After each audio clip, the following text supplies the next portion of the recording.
And we're here because we're suffering from a national and a local housing crisis.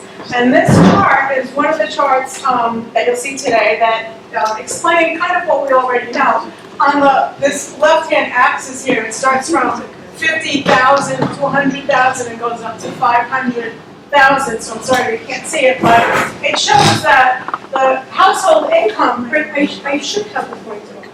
The household income hasn't really changed that much. The median household income in the United States is just inching up. But if you look at the median housing price in the United States, this is 200,000, and it had a nice bump up in the late 1970s when baby boomers like myself flooded the market and inflation rose, and then it went up even more pre-2008. We're talking about right before the real estate bubble burst. And then we go up even more to COVID, where there were low interest rates and people were working from home, and a lot of people moved out of cities to more rural areas. And so the median price is now all the way up to $428,000. And that's national. No, that's a but you know that brings out the teaching. This is another chart that kind of shows us what we already know. This house shows an affordable listing has a monthly mortgage payment of no more than 30% of the median monthly income for that county. So if you can see that starting in 2013, the share of real estate listings at that affordable median were 50%. And through the years, we get down to 23, it's at 11%. So any way you look at it, it's problematic. Here in Stone Ridge, the median home price in December of 2019, which was right before COVID hit, 310,000 was the median. And December of 24, 5 years later, the median home price is 575,600. We're going to talk a little bit about why that happened. Rental is the same. We can't get historical rental prices like we can with houses, but the average 2025 rent, which includes all types of units from studio apartments up to homes, those rentals are an average of $3,500 a month rent, compared to $1,850 a year ago. That's a huge, huge jump. And Stone Ridge is now at an 18% higher rate than the national average. So when it comes to Marbletown, what do we have to consider? We have some water needs along Route 209 that we have to concern about. We have traffic concerns. 209, Lucas Avenue, 213, they're getting heavily populated. We have a lack of population density. Why is that a problem? Daisy might talk about that more later on. But as a developer, when you come to a rural area that doesn't have a dense population like a bigger city does, it's less attractive to them. So it's harder for us to get developers that will build the kind of developments that we need. And doing all this and giving us more affordable housing, we want to preserve the open space and the small town charm that every one of us cherishes and doesn't want to lose. Impacts on Marbletown's housing needs: changing population. We have more seniors, we have more baby boomers, we have more people coming up here after COVID. We have increasing costs. We have insufficient new, moderately priced housing. If you see any new construction lately, they're all very, very large homes with high price tags. Rising construction costs, Max could certainly talk about this, and the mortgage rates aren't helping the situation. The Federal Reserve and other recent studies confirm this, and they say not only is it what we're experiencing, but it's even worsening in some places. The median home is worth more than 4 times the median family income right now. And in 1995, it was 3.5. So things are getting tough. We have a decrease in housing supply, especially smaller starter homes for young families starting out, for low-income households, and for seniors who want to downsize. As they get older, sometimes our homes become harder to maintain. We have limited ownership options. In other parts of the country, especially those of us that came from downstate, we had options besides living in an apartment and owning a home. We had stepping stones to home ownership. Some people live in families that have generational wealth that gives them a down payment for their home, perhaps. Some of us don't have that. I had to build my own generational wealth. I had to go from living in my studio apartment, right next to where the mailboxes were. It was like $600 a month. Eventually, when I started teaching, I was able to buy a co-op, which was, I remember, it was $65,000, and I had to come up with a $13,000 down payment, but that was a lot. But then eventually, I was able to turn that co-op into a condo townhouse. And then eventually, after that, I was able to turn that condo into buying my own starter home. And those options are limited up here. So be open if we find a developer who is able to offer some different ownership models like that. Just be open to that as a stepping stone. Middle class crunch, we all feel that because if you're wealthy, most everything is affordable and paying your monthly bills isn't an issue. If you're a lower income earner, there's a lot of incentives and support for you, from food, for housing, for energy needs. If you're in the middle class, like most of us in this room probably are, and you see those initiatives coming out, I know we just had one out on the environmental committee about for grants for homeowners to put heat pumps in their home, and then it gave you the breakdown of the incomes that were eligible, and we're always right above that. We were never able to grab into those initiatives and motives. So the middle class is feeling a big, big crunch. But we have a path forward. There's 2 documents that the Marbletown Board works with a lot, and we have some copies in the back if you're interested in that.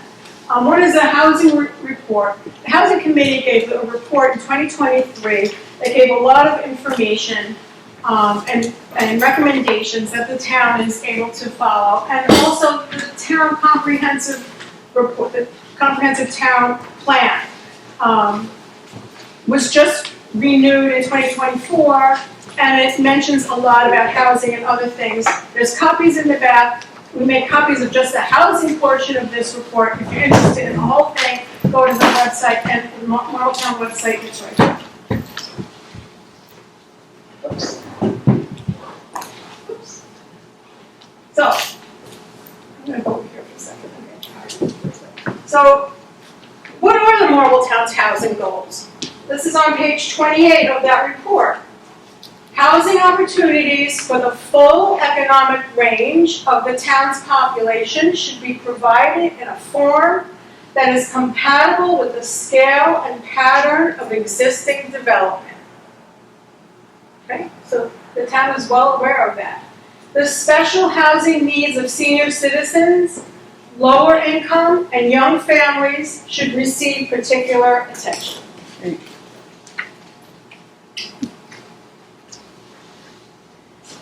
The Marbletown Housing Committee report, and actually Ben Martin is here, he was the chair of that committee, right? Had some interesting recommendations. They did a survey of 474 people, and 80% of those respondents which were mostly seniors in this group, said there's not enough adequate affordable housing in Marbletown. May I ask why you didn't put younger people? There were younger people, but this was the largest group. Okay. The largest group was made up of seniors.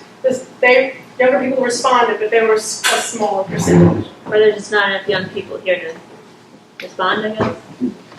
I don't know. We can Everybody ask Ben how the survey went out. Here's question. Saying there's not enough young people here to respond. So the recommendations from the committee were increase the overall housing stock, market rate and affordable, diversify housing stock meeting price points and needs, and this is sometimes a term called the missing middle, and I'll talk about that in a minute, and facilitate the development of affordable housing. Adopt affordable housing overlay zones, make it easier for developers to come in and help, and Max is going to talk about all of that in a minute. Creating long-term solutions for all residents through housing diversity and affordability, preserve rural and low-impact character through long-term managed growth and sustainability. So that came right out of the housing committee. So the missing middle is what some architects and planners suggest urban areas and smaller towns like us look at. I'm sorry that this is not clear, but on this end you have single family houses. And on this end you have multi-floored apartment dwellings, right? Those are two very different extremes of housing. And that makes for an unaffordable housing market for very different reasons. But to make housing more accessible, more available for the middle is to produce middle housing. Middle housing is duplexes, triplexes, townhouses, courtyard buildings. They have small footprints. They are able to house more people than you would when the zoning calls for 3 acres or 4 acres, and it gives more options for the middle. One more slide, just a picture of some different missing middle houses that you can look for in the future coming out. They have a small footprint, and they actually save. I'll give you that. They save rural areas. So I'm just going to give you one quick example. I live on Duck Pond Road, and there's 20 houses on Duck Pond Road with approximately a half acre each. The only wooded area you have on Duck Pond Road is the little strip of trees at the back of our backyards. Everything else is pretty much grass in the street running down the middle of the street. Well, if you took those 20 houses, and instead of having them on 10 acres, you put them on 5 acres, on quarter-acre lots. That whole other 5 acres is left untouched, whether it's a meadow or woods. So that's 5 acres for the native plants and the wildlife, rather than those little strips of trees behind our backyards. So there's a lot of positives to that. All right, so what can we do, what has Marbletown done to make steps in the right direction? One of the first kind of projects the town board tackled was accessory dwelling units. These are like smaller, think between 500 to 1,000 square foot buildings for people to rent or live in. We passed a law in Marbletown, the town board passed a law that basically made this by right an option for people to develop on their property. Now, that's not without some caveats. There are some restrictions regarding them, one of which being they can't be utilized for short-term rentals, so no Airbnb or Vrbo. What it does is it promotes affordability through increasing the housing stock, and then beyond that, it's going to allow people who might not be able to purchase a home to find a place to live and rent while they're maybe saving for the down payment. So something like this right here, a smaller cottage that you could put on a lot that already has an existing home, would allow the homeowner to have an additional source of income as well as give somebody else a place to live. So this is something that the town has passed a law on, and we're hoping to see more and more people take up this option within the town of Marbletown. There's some great benefits to them, some of which I already mentioned. Affordability, supplemental income to the homeowner, supports families, so it offers housing for family members if, say you have somebody who's getting a little bit older in your family, you can put them in the ADU and then help take care of them. And they're also efficient and environmentally friendly. They're not some of these mega houses that we're seeing built in the area, and so they're cheaper to heat and cool. They're less expensive to build. So that's some of the key benefits to them. The +1 ADU program. This is a program that the county has started, and I don't think it's really been utilized to the extent that we'd like it to be, but it offers up to $125,000 in grants for either construction or rehabilitation or renovation of a structure for the use of an ADU, so long as it is rented at a, terminology here is medium, 1650. for 10 years AMI. It basically has to have a affordable rental price tag on it for 10 years. So it's a county program that our county legislator and our county hopeful can speak to a little bit more. They address housing shortages. A lot of this I've already spoken to already. So we'll just jump to our next slide here. These are some different types of ADUs. We have detached, attached, above garage, interior, lower level, which is actually what I'm currently living in as I'm building myself and my girlfriend a new home. I'm doing an ADU, lower level rental currently. Upper level or garage conversion. So this doesn't necessarily have to be a new build that you're doing on your property. You might have space above your garage, or you might have a garage, something that can be converted into living space. So this is, just so you have a visual on what this might look like. That moves us to zoning overlay districts, which is another, what we hope to be exciting opportunity for the town, which basically we have our zoning code, which is what determines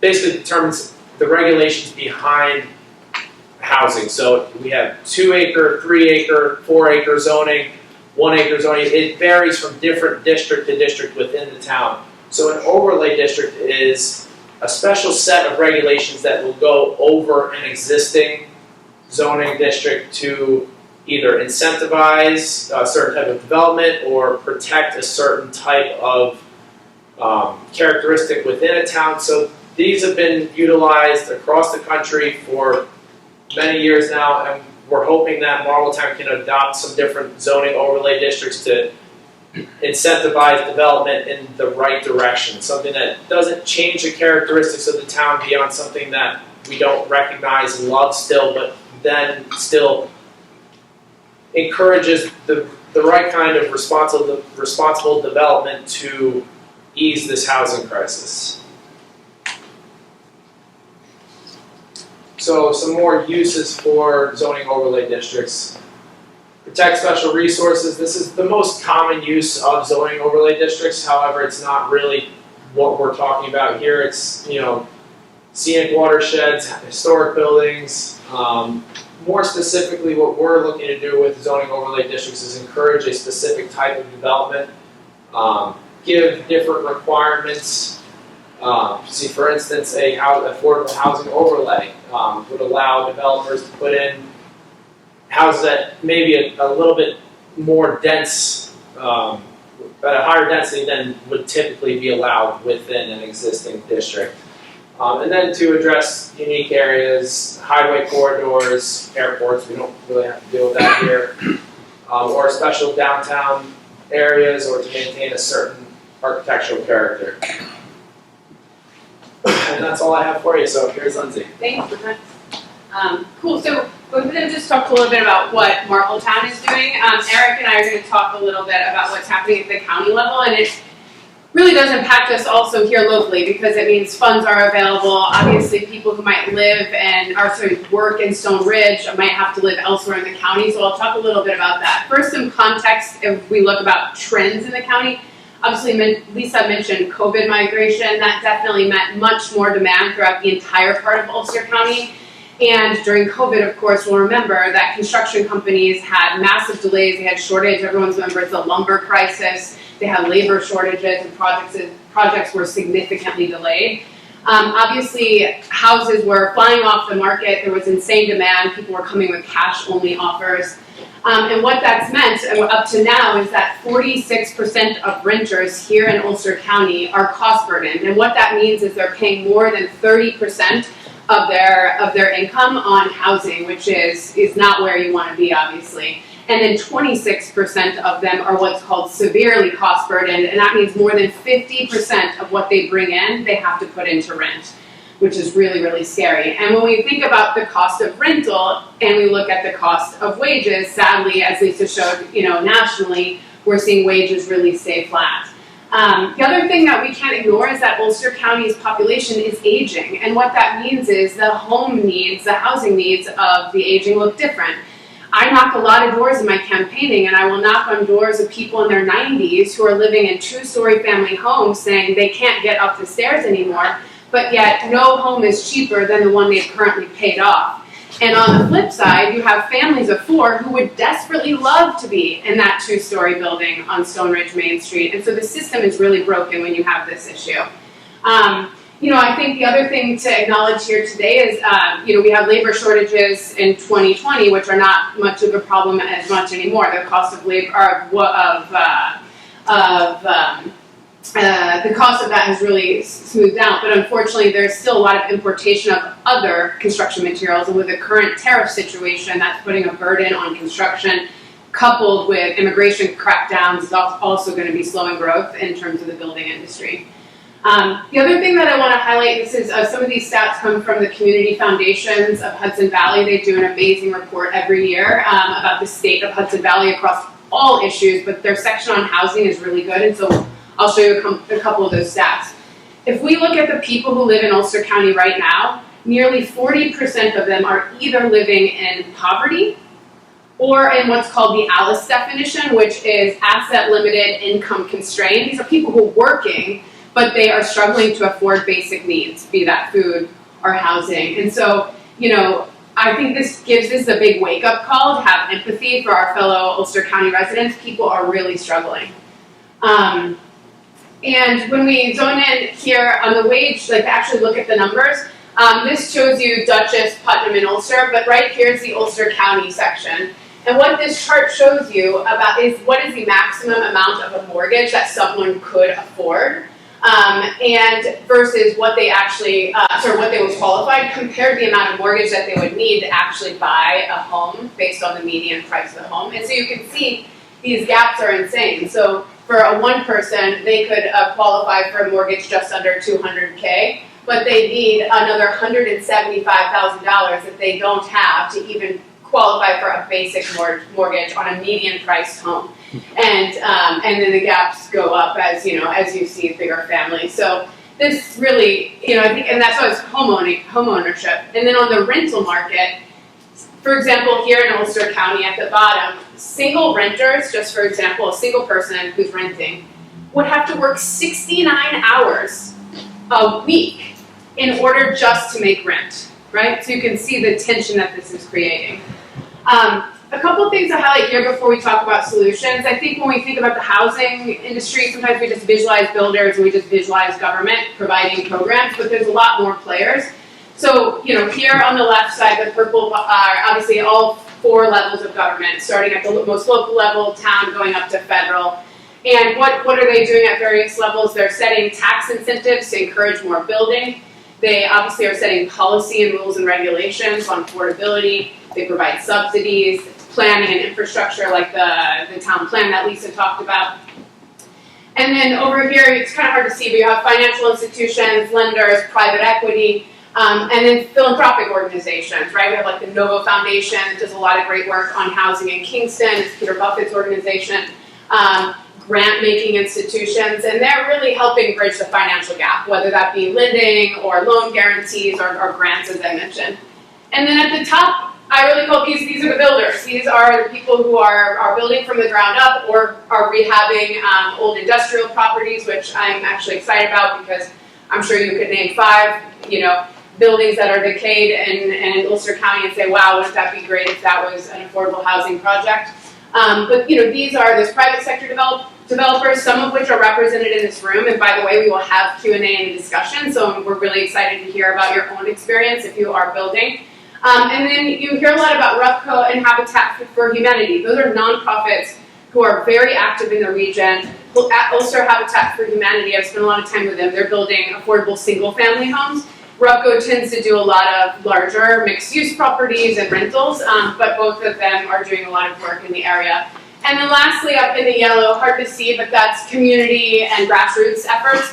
You've probably heard of the NIMBY and YIMBY acronym. NIMBY stands for Not in My Backyard. Those tend to be people who really are afraid of change and then are not, don't want development to sometimes can hurt environmental concerns. So there's a lot of different points of view there. And then the YIMBYs are saying, yes, in my backyard, and who are more welcome for development.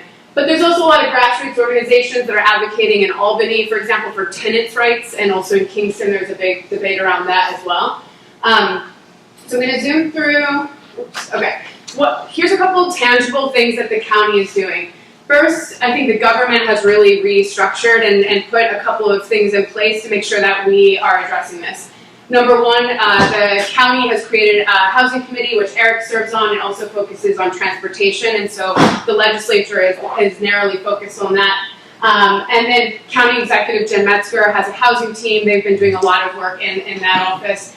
The Ulster County Housing Action Fund is actually government funds that are, recommended by the county exec, approved by the legislature, that puts initially $15 million down to actually fund housing projects, right? Those are through RFPs with private developers, but the government, in part funded by sales tax and everything, are actually spending money to build homes that serve people who are at 80% of the area median income. And then the last thing here is the Ulster County's Housing Smart initiative. That's a certification program where it encourages towns to step up. So Marbletown is early in that journey. I think it's bronze certified, but the county said, hey, towns, if you are open to creating more housing, you're willing to put certain commitments and money and planning processes, we will come help you, give you funding, show you, what resources there are available for truly being a pro-housing town.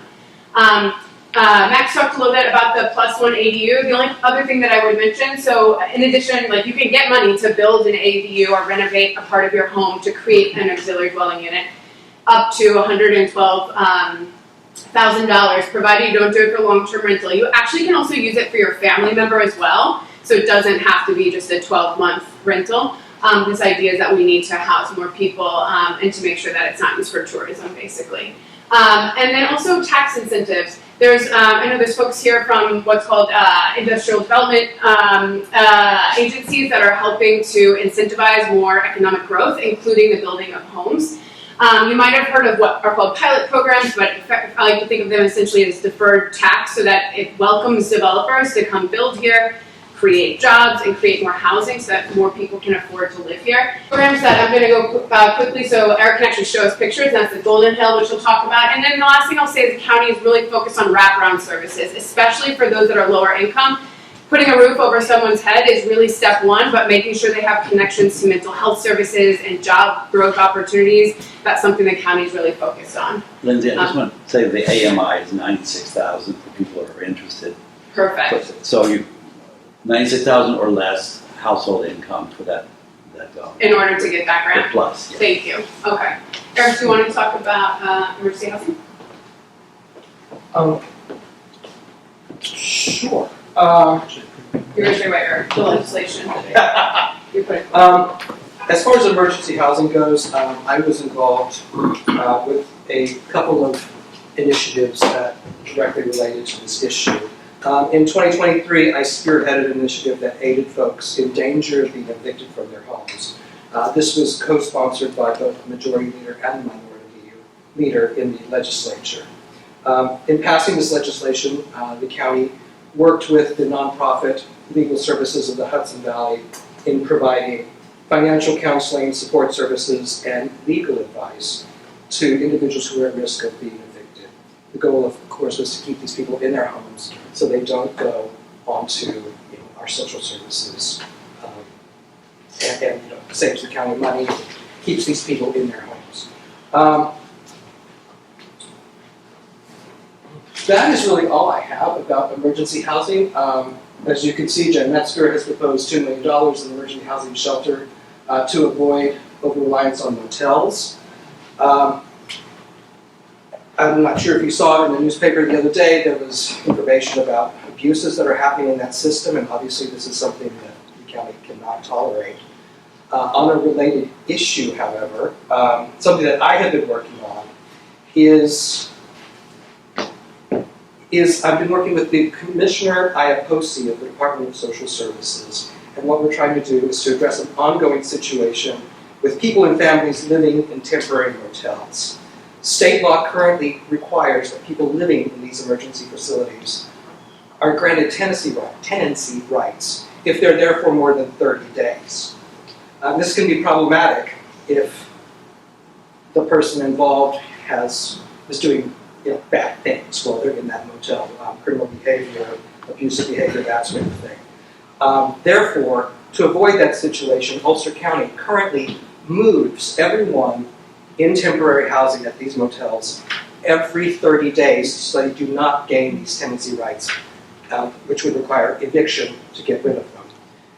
And as you can imagine, moving these people is expensive, it takes a lot of time and effort, and these people's lives are upended every 3 weeks. To prevent this, I have sponsored legislation which needs state approval to create a carve-out for the owners of those motels, so that people would be allowed to stay there for more than a month, and thereby bring much-needed stability to these people's lives. So this is something that I started working on this past year. This is something that I will be reintroducing in early 2026. Thank you. We can go to the next slide. Thank you. I was going to talk about Golden Hill. Golden Hill is one of the largest housing projects the county is currently working on. It is a 164-unit complex in the city of Kingston, and this is at the former site of the county jail. This is an $87 million project that is being built by Penrose. Penrose is the largest developer of affordable housing in the country. And they are partnering with family of Woodstock, who will be administering the project. Golden Hill will be a multi-generational community for individuals, seniors, and families, and will offer on-site support services. These include childcare, public meeting rooms, a playground, outdoor recreation spaces, a fitness center, free broadband services, a UCAT stop for public transportation, a naval facility, and a connector to the Empire State Trail. Golden Hill will consist of 2 mid-rise apartment buildings, in addition to 4 townhomes plus a community center building. Residency will be open to those earning up to 80% of median area income. And you've already heard about AMI. This would make the project open to people who earn less than around $168,000, thereabouts.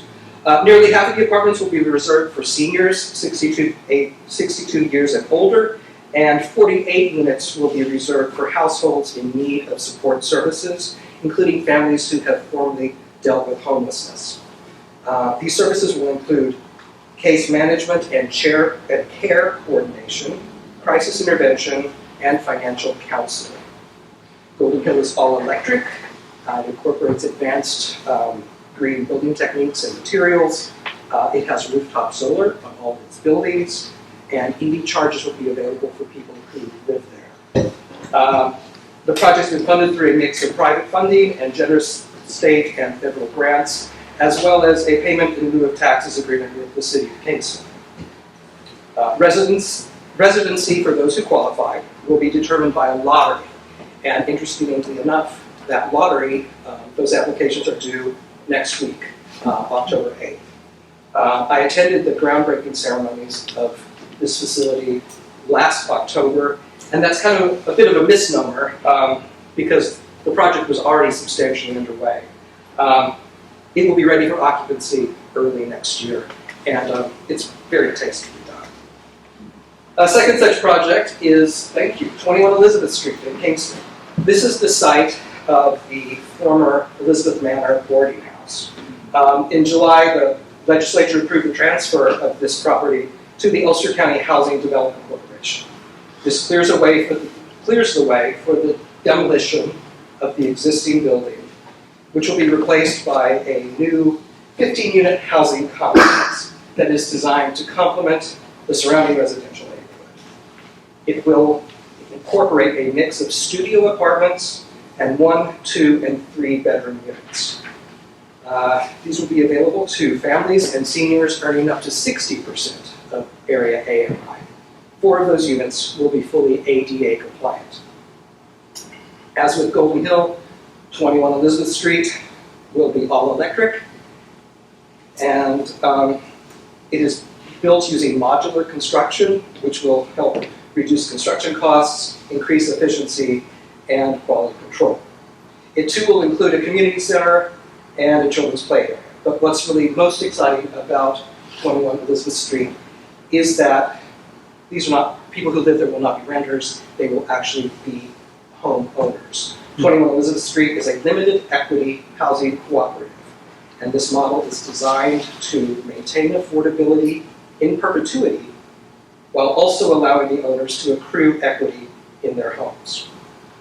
Now, here in Marbletown, SUNY Ulster just completed a feasibility study for partnering with the county to build workforce and senior housing on a county-owned 51.3-acre parcel on Cottage Hill Road.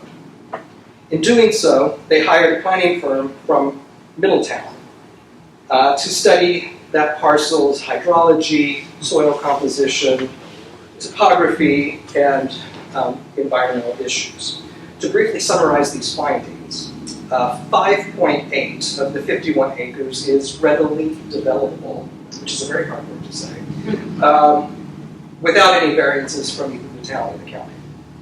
An additional 8 acres is also developable, but it requires regulatory approvals, wetland mitigation, and infrastructure design. The municipal zoning on this parcel is R1, and under this zoning, it permits single and 2-family homes in addition to multifamily dwellings and dormitories. The next step in the development process for this parcel would be for the county to issue an RFP, request for proposals, from private developers and nonprofits. You should note that this is the first step in a long process, and any future development would conform to the Marbletown Town Plan and appropriate building and zoning guidelines. Also, much of the acreage would be put into a conservation easement that would possibly allow for extension of our trail network. How much housing can we put on without any variance? It depends. It depends on which developer the county would be working with and what their guidelines would be. So there's basically 5.8 acres would not need changes, so. What's the zoning R1. as far as, You basically, 5 acres, you'd be able to get like 2 houses on it. But if you did something But more if you did dense, something more along this line, you obviously have That's where your words are coming Yeah. density. But it's very cool when you talk about that. maybe I'll Yes. just fly this, because we only have 2 minutes left and we want to get questions, I'll just fly by these next week. So. Sure. Yeah. Basically, that's it. I did want to, and if we have time, we can discuss issues I'm working on for raising the senior tax cap, which I'm sure would be of interest to our people. this room. And also, some short-term rental. Well, I try to flip through these next ones really quickly because in case you are interested in applying to some of them that are still available. And the other reason why it's important to show this is because it shows the different types of look and feel that homes and affordable housing can take. This one is open for applications. This is focused on seniors in Highland. This one exists. I spent a lot of time there talking to residents during the campaign trail. This is over in Rosendale off of Route 32. This was built by Rupco. This is a new one that's going up as we speak. I think it's almost ready if it's not already in New Paltz. This is supposed to be a really beautiful property. And then feel free to take a picture of this. We'll also email this. If you leave your email, we can send you the whole presentation, but these are just some helpful resources to learn more about the programs. I'll turn it over to Daisy now to talk about some projects in Marbletown. Ever since I got on the board, Eric, John can attest to this, the housing has been a big issue for me, as well as open space, which actually do not contradict each other, because if you're doing housing properly, you're actually preserving open space. But affordable housing, and it's been a learning curve for me, because I got in and I just, affordable housing was sort of this big term, why don't we have more affordable houses? And then I saw how complicated it is, because you have these two opposing forces. You have people who want homes, who need homes, but then you have the market value, and the market often wins. So what you need is for sort of exterior forces to come in and help create that housing, in a sense, in almost an artificial way, because you're creating housing that isn't fitting into the same profit margin as most single home houses do. So what we realized as we were going forward, and we were talking to a bunch of these developers and agencies that do this kind of thing for affordable housing, was that it would be important for the town to have some kind of skin in the game. And so we, and first step toward this is, I'm sure you're all familiar with the property across from Emmanuel's that the town purchased. Well, we haven't purchased it yet, but it was purchased by OSI. It's about 90 acres, and most of that, it's since been subdivided, and most of that property will remain open space and was purchased by the Community Preservation Fund. And the rest, the almost 15 acres, though, left over from that, will be purchased directly by town funds, by the town, to be used for housing. Right now, we're just trying to get our heads wrapped around what that would be, how to do it. The biggest issue with this, and I'll just refer to it as Falaire, is that we need to get water there and to make it feasible. You have sewage is not so much of a problem. I mean, in terms of you don't need public, there are now all these, there's been a lot of innovation with certain kind of group septic that we could use. But we've got to get water there. So right now our focus is to try to extend figure out a way to extend the water district to 209 and certain areas right off of 209. And we're actively working on that, and it's going to happen. It's just a process, and there are a couple of different ways that we can go with that to achieve that goal. I'm not going to bore you with the particulars, but just so you just to know that that is one part of the equation until we get that water there. But in the meantime, we are talking to developers already. We're having we've met with Rupco about the property. We've been speaking to Habitat. We've talked to Penrose. We're going to be talking to, and there's also with the Hudson Valley Housing Development, and there's a few other people that we're going to be reaching out to. The biggest question around it is how much, if it's all going to be ownership, or if it's going to be part ownership, part rental, which is probably what it will be.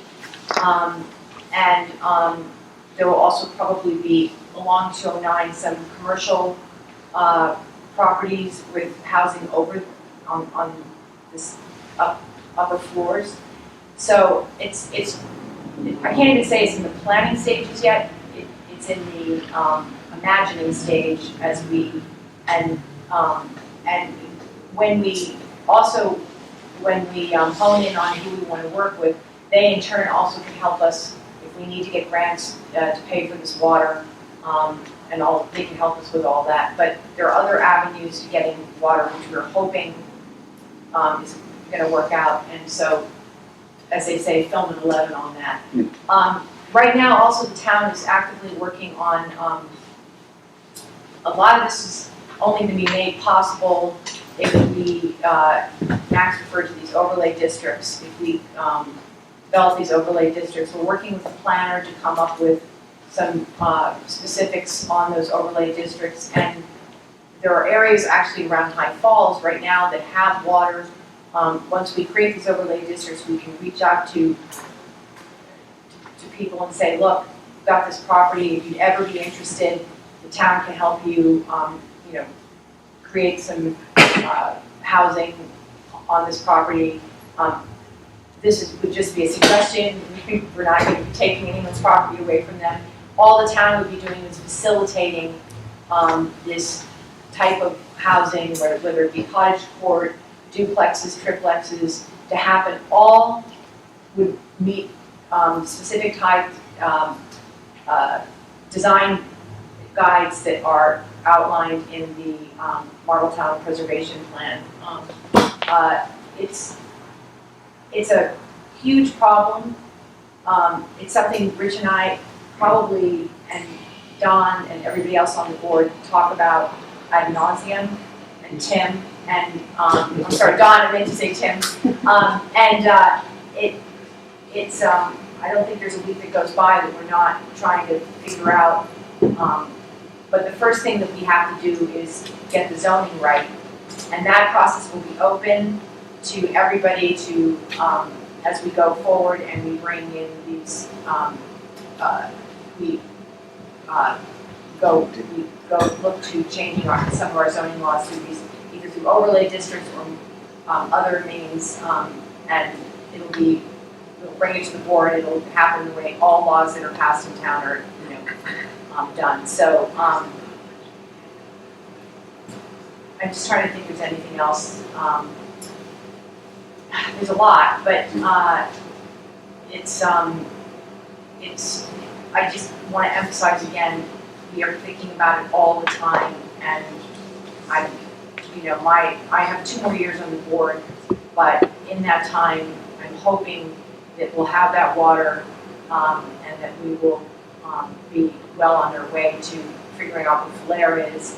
Because if flare happens, it's going to be just, you know, so many units, but it is a beginning. And I think if people see, if the town, when the town flare is, we build on the flare, and people can see that we can do it well and tastefully, and bring in a diversity of communities into the area, I think it will encourage other people with maybe large parcels in these prescribed areas around town to approach and say, hey, this is something I'd like to think about doing, whether it be something is like, you know, that would allow for something as big as Falaire. There are not a lot of properties that would do that, but, or to say, hey, I think rather than building, I have this, you know, piece of property, and I think rather than doing one big house, I'd like to do a duplex or a triplex. And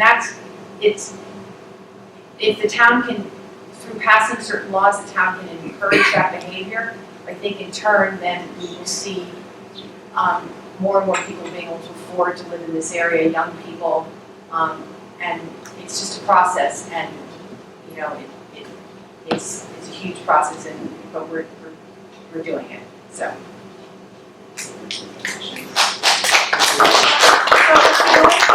Before we go to questions, if you have any questions that are answered today, if you take a picture of this, it's all of our emails.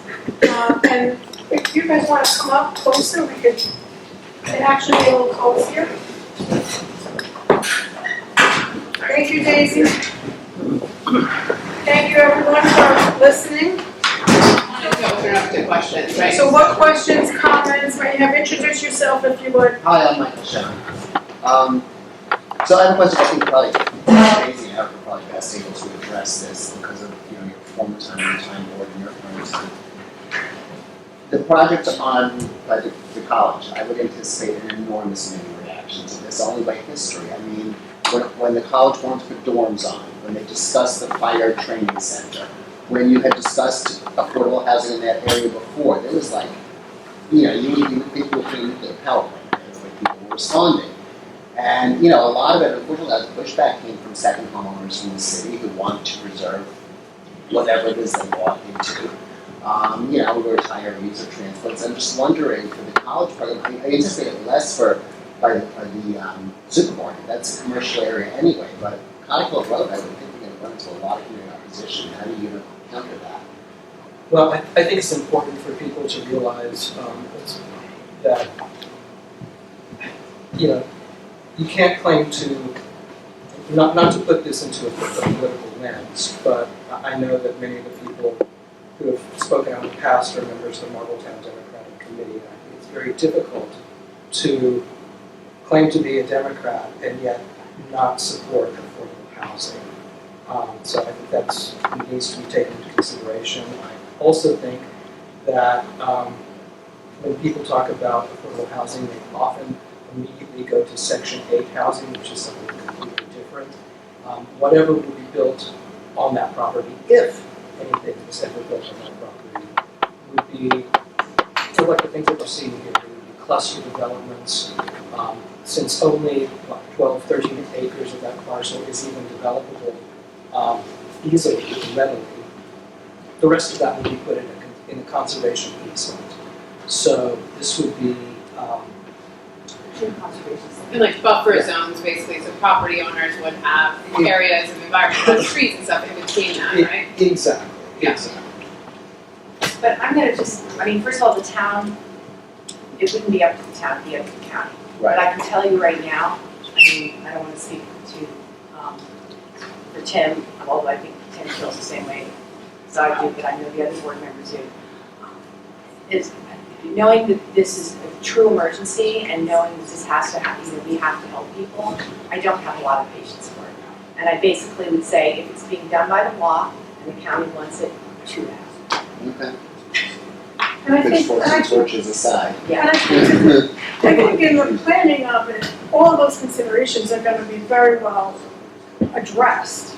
I mean, this is, as we said, there'll be buffers along with this, so people's homes who back up on Leggett aren't affected by it. People around Cottage Hill, if there's traffic concerns, that will be addressed ahead of time. And this is, we're in such very, very infant stages of this. I don't even know if the college has made a statement yet about. Just one study, right? Yeah, this is just one study. So this is early. And the town doesn't own that property, I know, the county. so it's does. the It's county, county. so it's really up to the county, so. Well, except it would still have to go through town zoning. That's It would have to, yeah. Yes. Done? Don, you I have just wanted to point out that when we're on the budget board, we tried to put a park there and we had pushback. So park. And I Park, people are like, I guess the park. but I think there's a big difference between that, what was that, 4 years ago? Yeah, I And now, I fully agree I with what think you people said. would be though, that, embarrassed. If it falls into law, you need to just make it I would happen. hope so. I was just going to, can I say just Tim. to tap on what Lisa, you said, and also to thank Ben and the committee for their work in the past with the survey and its presentation, and he is our coordinator at the Smart Housing Community, still designated. That the more we have planned, as you said, in advance, that we can address fears and concerns as they emerge. But if we go at it willy-nilly or piecemeal, that's when often fears emerge, contradictions, and the flames begin to form. And that's why So- we're being so careful about just the planning stages of this, making sure that anything we come up in terms of zoning changes, overlay districts, all that, it all follows the town plan, the letter. And there's a long process, Max, Oh, right? yeah, absolutely. Like Max can It's talk, and there's no cutting corners. Actually, there's a longer process for something like this than for somebody putting up a home, right? Yeah, and I would say the same thing I said when we had the Lair project in front of the planning board, is like, we're not going to, if anything, we're gonna hold the town and the county to high, like, you know, more scrutiny and higher standards than we would just somebody doing a subdivision. Finn, please. Yes, two key points that I wanted to make as a result of the work we did with the Housing Committee and my experience as a former supervisor in following the subject.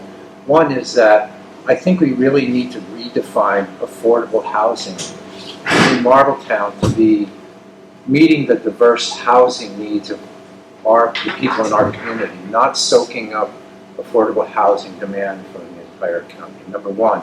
Number two, I think the reason why affordable housing initiatives have been ineffective almost everywhere is because they revolve around restrictive zoning, which means zoning that tells landowners or developers what they can't do instead of what we would like them to do. So I think these overlay districts are key because the community needs to be in the driver's seat in terms of defining what a great project looks like in terms of affordability, environmental integrity, renewable energy, and then send that out to the building community and say, who wants to partner with us to do this instead of fighting with us? Because otherwise, you know, a developer or builder is not going to do it.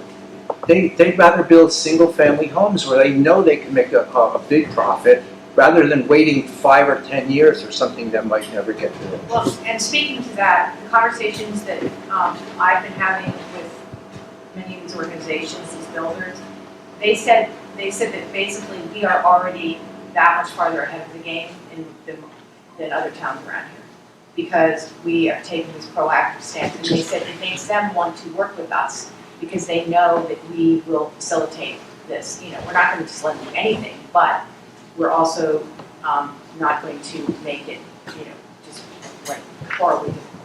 That's key. And in conversations that I've had with the county executives, you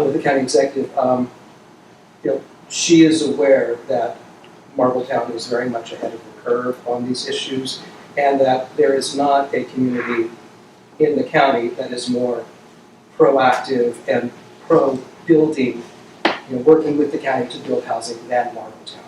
So I think that I was just saying that partnership is really, because it has to be a win for the community, the builder, developer, investor, and the would-be renter and home buyer. If it doesn't work for everyone, it doesn't work for anyone. Thanks, Sharon, you had a question, and then we'll Just changing the topic a little bit, but I would like to learn more about some of the details of the overlay project, like what are you thinking about in terms of changing zoning or what's allowable use, where, and what's the timeline for? Right, I'm just starting to work on this now. Go ahead, I just want to say, before you say that, everybody please sign up. When you go to the Marbletown website, please sign up for the alerts and find out when the board meetings are coming up. See what's on the agenda, see what's on the resolution, see what's going to the zoning board and the planning board. Just stay in the loop, marbletown.net. Right on that front page, there's a button and you just give your email for your alerts. Sorry, Daisy, go back. So, a couple things you should know.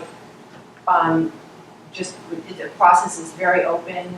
Everything has to be go to the planning board, the town board, and go to the public before we push the button on anything. But the second thing is, if you read the town plan, you will see what we're doing, because we're basically following the town plan. And the planner that we're working with knows that plan chapter and verse. So as he makes suggestions to us, he basically is not suggesting anything that is outside what that town plan talks about. I think you're probably though asking, are there parts in Marbletown, certain neighborhoods or certain cross streets that could be potential overlay districts, like where? TBD, it's all TBD. It's all, but see, that's what I'm trying to get away from. It's, you create these overlay districts and then you say, okay, these are potentially the places where this could happen. But it's up to the person who owns the property to then say, oh, I could do this? Oh, yeah, I think I would like to do this.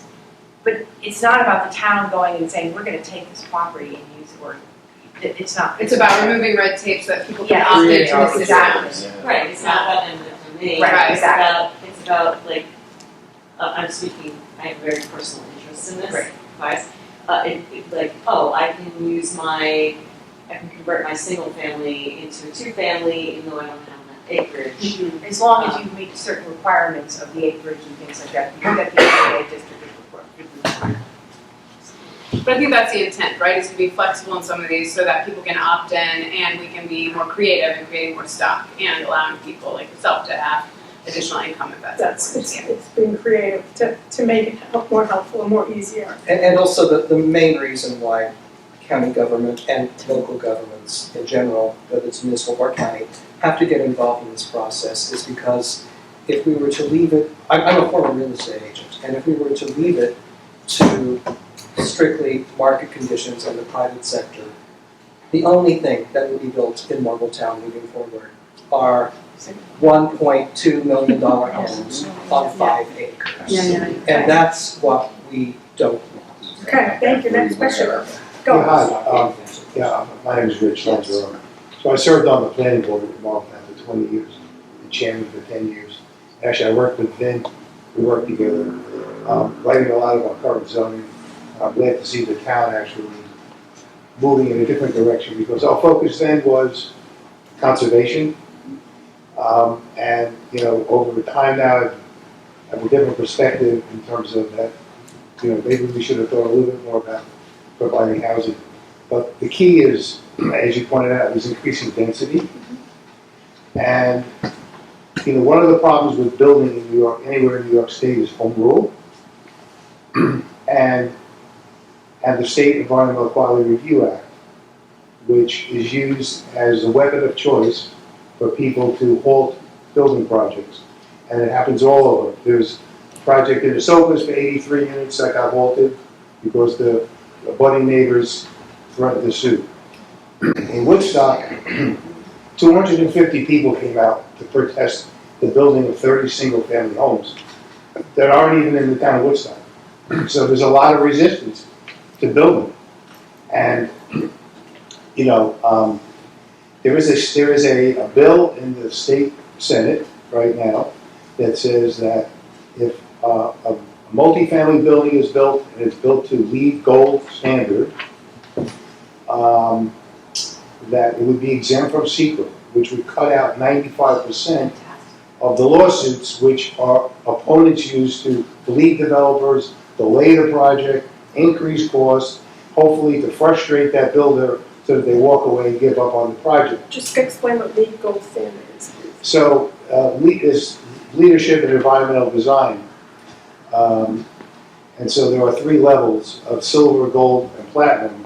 And if you build your building with high efficiency heating and cooling, and high insulation, and use local materials, low water usage, fixtures, and you build up credits by doing all these things, and you achieve either silver, gold, or platinum. But if you get the gold, which is a fairly high standard, that your project is exempt from secret review, because the basic principle is that people are not harmful to the environment, and just adding people.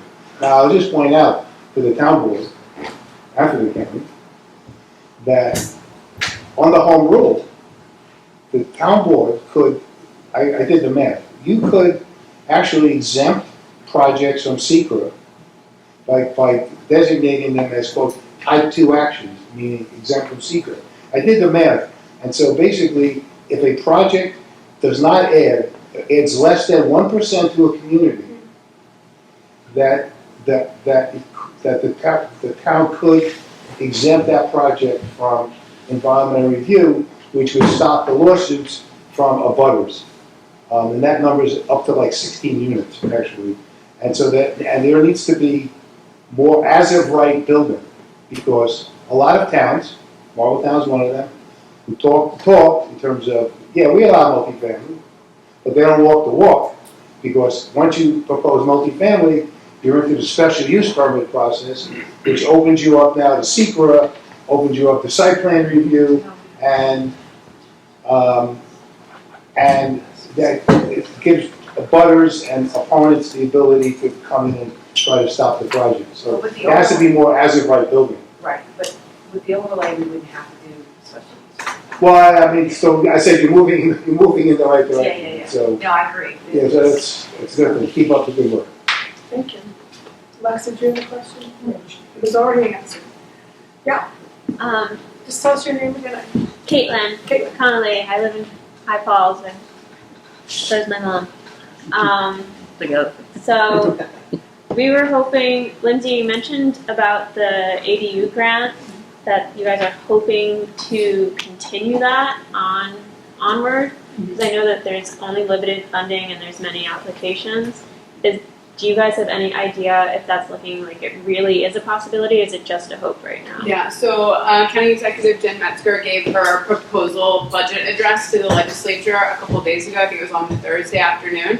And she talked high level about investing in a couple of housing programs specifically. The documents, the detailed documents just came out over the weekend, so Eric and I will be pouring through those to actually see how much money she's recommending for that program. But I know there's a lot of demand for it, and Eric, I don't know how you feel, but I'd be really excited to support more money going to that so we can continue to have this on a rolling basis so people can get money to make environmentally sustainable, second units and provided that they don't rent it out on Airbnb, right? And one thing that the county has done is, under Jen Metzger's leadership, we have created what is called the Housing Action Fund, which is $15 million set aside or allocated to help address this crisis and the ADUs. Yeah, exactly. And that's essentially government paying for housing. They're going to bid that out to developers through an RFP program, but yeah, actually paying for housing. Can I add something to the ADUs? One of the suggestions that we did came up with from our research is that, and the survey showed that there are a lot of Marbletown residents that would consider putting an ADU on their property,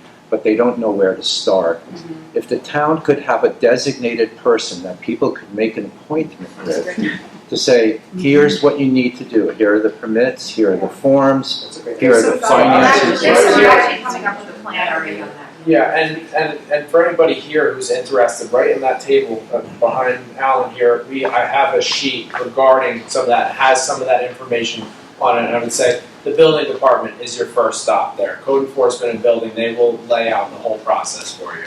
But there's some information available right back there for But even anybody to here make who's like interested. deals with community banks or special financing packages. In other words, make it as turnkey as possible. Yeah, it's great advice. Yeah. And then ADUs was one of the confusion around ADUs that we heard in the community was one of the things that made us do this housing farm.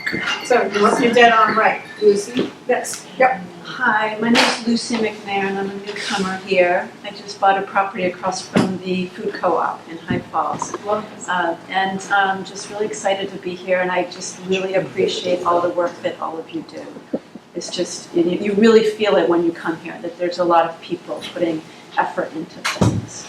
And my question is more for Daisy perhaps, is as a newcomer here, how the housing efforts that you're doing fits into the town plan. Like, I'm curious, like how that is part of a larger idea about how the towns are developing. And I'm thinking a lot about the town centers, about the village life, and how the housing is part of that. And I'm thinking also, because the building I bought is a mixed-use building, it's both residential and commercial together.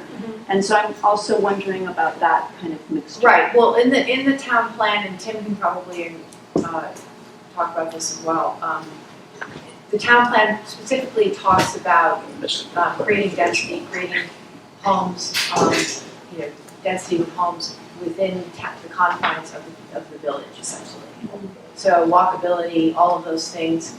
Beyond that, I mean, this is not a housing thing. One of the things that the Preservation Fund is now looking at is creating more connections between High Falls and Stone Ridge, so eventually we'll be able to walk between the two villages. So that's high on, and that, I mean, and those things all kind of work together, density in the towns, that's where you want it, so that, and then, so that people can, and then allowing people to walk everywhere and that kind of thing. So those are our big We have plans. sidewalks being looked at. Yeah, well, we have sidewalks in Stone Ridge, but we're also High Falls right now, it's a huge process, and we're gonna be applying for grants for sidewalks in High Falls, more sidewalks, but, it's a big but, we would have to get the grant because they're incredibly expensive. And even if we got it, you know, the town still has to come up with 20%. And so it's everything a little bit at a time. And I think the other thing I would highlight, we were talking, Lucy and I were at the High Falls cleanup today, and we were talking about like road safety, because we were literally on, 213, making sure we don't get hit by a car. And that is run by the state, but we really need to be, the town plus your county reps and the state need to be talking about road safety. This is something that the Rosendale Town Board is working in collaboration with the New York State DOT, because sadly there was a person who lost their lives on Route 32 by the Stewarts. And we're hopeful that at the very least could we get some crosswalks here, when people are going from the vintage shop over to Ollie's, or when people are crossing, from 2nd Street over to the Creek Walk, right? But even that, like we're working with an engineering firm, and they're taking our ideas and bringing them to the DOT. Oh, great. But that all has to be approved. I mean, it's like, you can't even put a crosswalk in unless you get the approvals outside the They town. wouldn't do it without sidewalks, they said. What? They used to say they wouldn't put in crosswalks unless there were sidewalks. I've been dealing with that same issue in her neighborhood. It's been going on for over a year and a half. They finally put in crosswalks, and it's a long process, especially if you're dealing with DOT. It gets very complex. I have a question I know there's a couple of builders in the room. I'm curious, if when you think about building homes, what do you want from local and county and state government to make it easier to build affordable housing? What do you want from the community? Because government itself is not going to be the only people who build homes. It needs collaboration with the private sector. That was one other question. I was wondering also if you can say something about, because there were so many different players you mentioned, Yeah. Lindsay, about investing in one's own town. I think a lot of people have investments, they're in all different ways. And I think of, Delaware statutory trusts. Is there a way to also, for those who are fortunate enough or who want to put that money, that you can actually invest in what is happening in your town, even in a small way? So I was talking about the Community Preservation Fund. Are you aware of we passed a law, we have a tax that people who purchase homes pay a small percentage, Right. it goes into this fund. But that fund that's just one way that fund is fed. Anybody you can write a check and Do it today. go into that fund. Any private person can do that. And that will help us with the connected trails and all of those things going forward, so. And that fund helped acquire the Yeah. land for the Flair project across from the And what I'm hoping is the state, I don't know if they're still looking at this, but the state is thinking of doing something similar to the community to, I don't know, why is it out of my brain? What was the name of the tax that we passed? Real estate transfer. Real estate transfer tax. So the state is actually looking at doing something similar with, for home buying. So that essentially a percentage of money that's one of the reasons we kept ours so low. It's only 1% for our real estate transfer tax because if the state did pass that, then we could do 1% or whatever for that other fund, for a housing fund. And so we wanted to keep it really low, It so also it doesn't would be unreasonable, yeah. You guys about something you could do. Yeah. So what you could do is you could adopt law, it's state law 421P, which gives tax concessions, lowers the tax on new builds of multifamily, that you agree to set aside a certain percentage of them for lower AMRs, lower than, some at 80, some at 60. And it gives them like a 10, I don't really remember exactly, 10 or 20 year, but it rolls off over time, but it helps get development rolling. One of course, the obstacle is that, well, you control this very small piece of the tax piece, right? The school districts, the school districts are the major tax. But I will point out that, so in Kingston, the Kingston School District, the city of Kingston adopted 421P. Again, but the school district didn't, but now the school district just adopted 421P. And so that's going to be a big incentive. So that's something that I totally. we could work on. That's I also know that 10 there or was a more law units. they're trying to get passed now, because part of the also problem with homeownership, for moderate price income people is that it's not just the price of the home, it's taxes. So, and I know they're working on a law right now too, I think it passed, but they want it to be mandatory, but it's going to be for towns to decide whether, so that when somebody buys a home for a certain price, they're taxed for, I think, a period of 10 years at that reduced, it's a reduced rate. So in other words, the property's not assessed and you're not taxed according to what the assessment is. You're taxed according to what you paid for. California does that Right. already. You hope So they they pay more than the assessed value. And I just want to say that I've been working on this taxation issue actually for seniors. This past month, in consultation with Comptroller March Gallagher, I sponsored a resolution to increase the income range by which seniors are eligible for a partial county income tax exemption on their homes. The income levels and the corresponding percentages of the assessed value of the home that is exempt from taxation is based on a sliding scale, and that sliding scale had not been updated or altered since 2012. Previously, if a senior homeowner aged 65 or older earned $29,000 per year or less, 50% of their home's assessed value was free from taxation. Under this legislation that will be voted on, that I sponsored next month, or actually we're in October, so it's this month, that salary level is raised to $41,600. The other end of the sliding scale, if a senior currently earns $37,000, 5% of the assessed value of the home is exempt from taxation. Under my legislation, that income threshold is raised to $50,000. And a senior earning that same $37,000 can now claim a 50% tax exemption from their assessed value. So this will help seniors stay in their homes. The legislature will vote on this October 16th.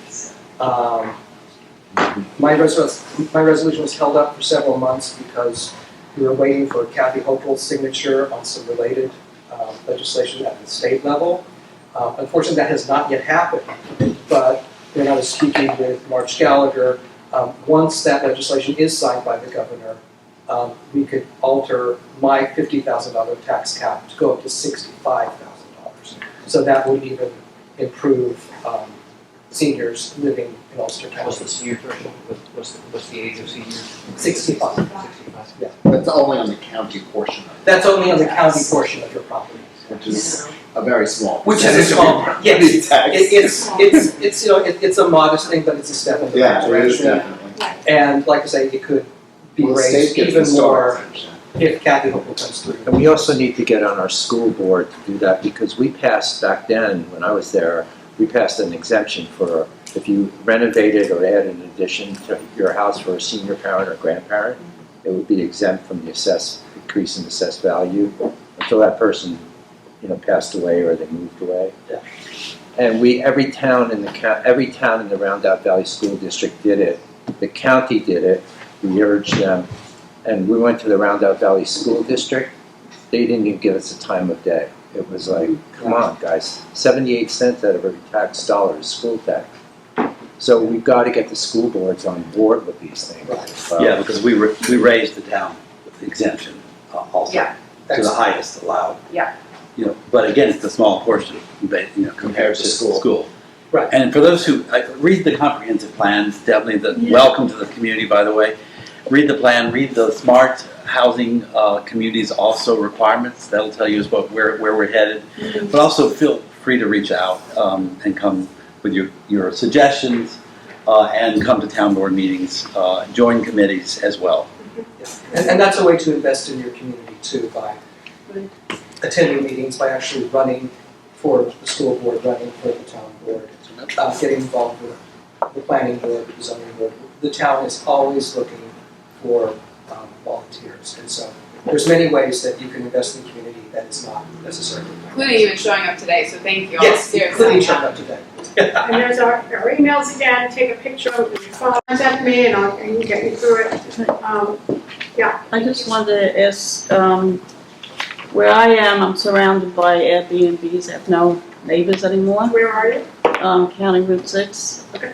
And I was just wondering what the percentage of Airbnbs are affecting our Marbletown? I just have the data. Actually, We have just, we have 121 it's actually come down. registered Airbnbs What percentage is that registered? in Marbletown. Yeah, Yeah, that Marsh Gallagher just published a report recently and her data was incorrect. She said 161, it's 121. Yeah, it's 121. That's better registered. I And don't think is that, enforcement, I don't think that everybody got, I don't think all those numbers have renewed their permits. So the town is looking, you want to look, you talk. Well, I actually have some legislation that is in the works right now to address Airbnbs. Currently, Airbnbs are required to register with the county to pay the 4% bed tax. And a lot of, there's quite a few who are not in compliance with that. In speaking with Comptroller Gallagher, perhaps as people who do not register, I should start by saying this, they can receive a $1,000 fine and also a misdemeanor charge. I spoke with the district attorney and it turns out that the county has never prosecuted anyone for not registering with their Airbnb to pay that tax. And so, in consultation with March Gallagher, we're looking at increasing the fine on short-term rentals to $2,500, and we're hoping that will make it more feasible for the county to actually go after people who have not registered to pay that tax. So that's legislation that is currently. And the town is actively looking at all the listings to make sure all those listings in Marbletown are actually registered. so what percentage of the housing do they make up? They make up, so it's 161 out of 5,000. I believe I can get you that, but it's a small percentage compared to some of the other towns in the areas. Some of the other towns, it's huge, and they're actually putting a moratorium on single short-term rentals. We also The other thing is that, I'm sorry, go ahead. I was just gonna say, our application is pretty rigorous. Yeah, So Marbletown, it doesn't encourage a lot. Marbletown is one of the first to have a very stringent registration process. The other thing that I learned is that what makes it hard is if that one short-term rental has not been rented, we have to contact Airbnb or whoever it is and tell them that, and supposedly Airbnb won't let them advertise on their site anymore. There used to be, when short-term rentals started, there used to be 4 major sites that you could advertise your unit on. Now there are 10. So what happens is somebody gets bumped off one site, they'll just advertise somewhere else. So it's whack-a-mole, you're constantly chasing that. But Marbletown is looking at that. We know that it's an issue. Yeah, I believe the stats that came out in Comptroller Gallagher's report was that 4% of the homes in Ulster County were used as short-term rentals. So I really believe that the actual use of that has dropped after COVID. I mean, I think a lot of people jumped in on that Yes. and were making money and registered and are not renewing because they're not bothered to do it. Yeah, there's a lot of empty homes. Yeah. The demand is And not there's- as strong as But it there's is. also, there's pros and cons to short-term rentals, right? If you're a homeowner and you live here in Marbletown and you live on that property and you want to rent out That's what a cottage Rhinebeck that you does, have right? for They income for Marbletown residents who are living there, that's one thing, right? But then there's other situations where they're being rented out by someone who doesn't live here or or owned by by corporations. Yes, Or by or by private. corporations, so those are like two different sides of the same animal that makes it a little complicated. Yeah, has there been any discussion to do something like what Rhinebeck did, where it has to be your primary residence, and then you can Airbnb like part of your home or your home if you go away or something like that to kind of crack down on that a little bit more, so it's less corporations just Well, having empty. The short Yeah, We the already short, have a law on the that. short-term Oh, there rental is, law okay. is pretty Okay, I wasn't specific sure if that about was that, restricted. like, you can only own one as an individual. Right. Corporations, LLCs are not allowed to own. Oh, good. I'm Short-term glad I rentals. I didn't realize that was a thing now. I believe you're actually allowed to have Grandfather. one. You're not allowed to have your name in corporate, you can't have corporate heading and own more than one. That's it. You can't be on a board of several, so that you can't, you can't be like. It restricts it. Yeah, okay, you can't be And, like. and you also have to have someone on the call in case there's a problem 24/7. Who lives within 15 miles. In Where the- is that, where is So that? Marbletown. Yeah, no, Marbletown was ahead of the curve on this Yeah. one, for sure. Because we were doing that stuff when I was on the town board 4 years ago. Yeah. And Eric, I'm is sure it's that, continuing is that on. county or is that Marbletown? This is Marbletown. Marbletown. There is no uniform county law because it varies from municipality to municipality. Some municipalities like Shandaken, and I believe Woodstock currently have an outright ban on any new Airbnbs. But like I said, it varies radically from municipality.